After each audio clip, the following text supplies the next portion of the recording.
Here is the Avast Security News Roundup for the week ending April 1st, 2022. How is March Madness like cybersecurity? Cyber strategist Pete Lindstrom maintained in an article in CSO that cybersecurity risk is constantly changing in a way analogous to the probability odds in a March Madness tournament. Observing the constant data analysis on the 538 March Madness prediction website throughout the games, seeing each team's chances of success swing wildly back and forth game by game. Lindstrom likened it to the way cybersecurity risk is changing in real time as we identify new vulnerabilities and attacks, but also when we add or remove users, implement or retire systems, or simply use existing systems more. He goes on to defend cyber risk quantification, suggesting that with data-oriented analysis, not only can we provide predictions, but we can evaluate those predictions over time using well-established methods. Some researchers, however, are skeptical about cyber risk quantification, arguing that knowing the amount of risk is not as important as simply having strong cybersecurity. The number of variables involved, commented Avast security evangelist Louis Carones, is so immense that I fail to see how cyber risk quantification could be a benefit versus investing in real cyber defense. 600 million in crypto stolen from Ronin blockchain. Hackers exploited a backdoor in a blockchain's network to approve their own fraudulent withdrawals of 591 million in Ethereum cryptocurrency and 25.5 million in stablecoin USDC. Sky Mavis is the parent company of Axie Infinity, the play-to-earn blockchain game that relies on the Ronin network. The large payload makes this one of the largest crypto scams in history. We are working with law enforcement officials, forensic cryptographers, and our investors to make sure there is no loss to user funds, Ronin reported in their blog. For more on this story, see Motherboard.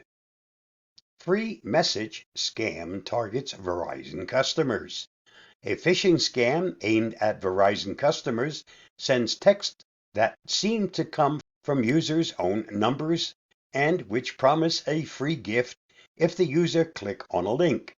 One Verizon customer posted about it on the Verizon community blog, to which a Verizon support representative replied, "We cannot confirm it is a valid link."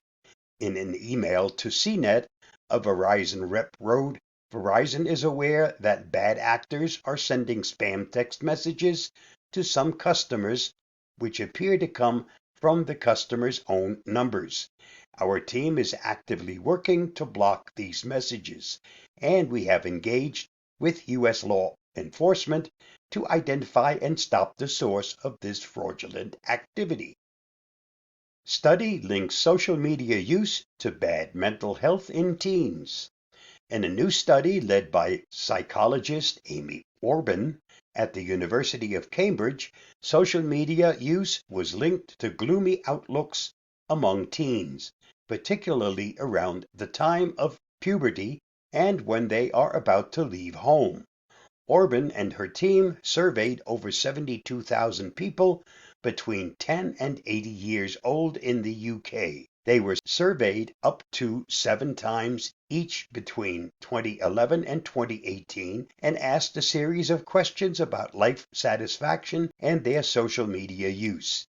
Teens who used social media more frequently during puberty or when they were leaving home scored lower on measures of life satisfaction. For more survey results, see The Verge. DDoS for hire attacks cost less than a used car. A recent report shows that threat actors increasingly use distributed denial of service as a complementary tool to intimidate victims. Ransomware gangs are keen adopters of the technique, developing a multi-vector threat often used against victims refusing to pay. Ransomware as a service affiliates can supplement their illicit activity with DDoS attacks, mainly because of cybercrime's developed ecosystem. A recent report by NestCount shows that unleashing a swarm of bots on a victim costs a lot less than it might seem.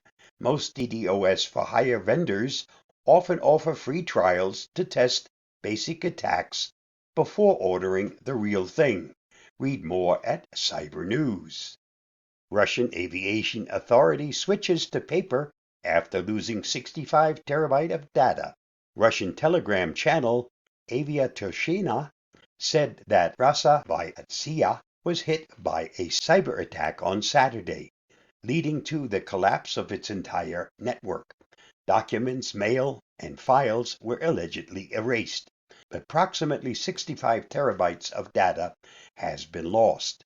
According to Aviatorchina's source close to the matter, the agency lost a 1.5-year worth of emails and has no backups to restore its system.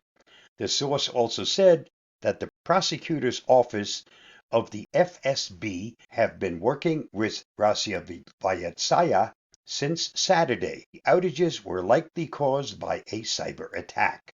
The agency has presumably regained its access to the email service and expects to fully restore access to its data storage soon. More on this at Cyber News. This week's must-read on the Avast blog.